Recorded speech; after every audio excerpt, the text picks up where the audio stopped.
सुघर गवई के गाँव जिहा हावे पीपर के छाँव मोर सुघर गवई के गाँव जिहा हावे पीपर के छाँव गोरिया जाबे वो मोर सलिया वाट गाँव रानिया जाबे वो मोर बरबसपुर गाँव।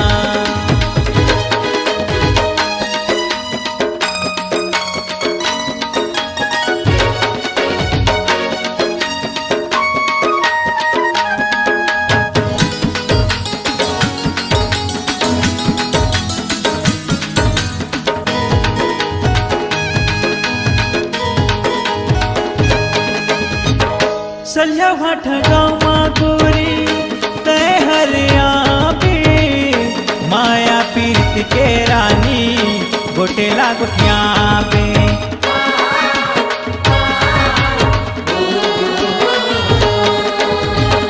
द्वारिका प्रसाद सीधर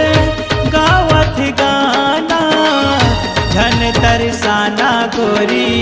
जल्दी तयाना बैठे हाओ तोरे अकोरा बैठे हाओ तोरे अकोरा पीपर के छाँव गोरिया जाबे हो मोर सलिया वाट गाँव रानिया जाबे हो मोर बरबसपुर गाँव।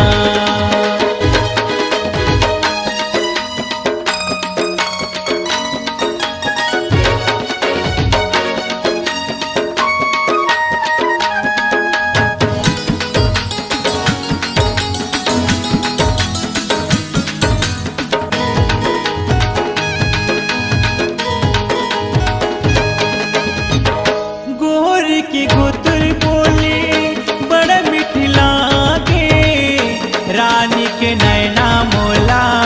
बानी चलाए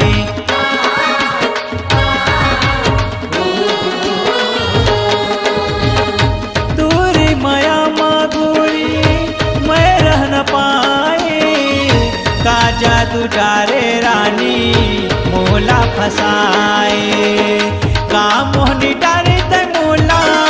कामोनी डारे तंगोला इंदरती हो तुर पाचुमा गोरिया जाबे हो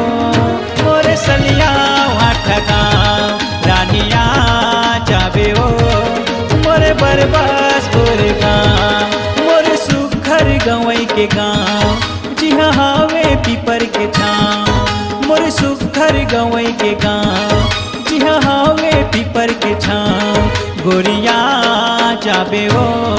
मोर सलिया वाट गाँव रानिया जाबे हो मोर बरबसपुर गाँव।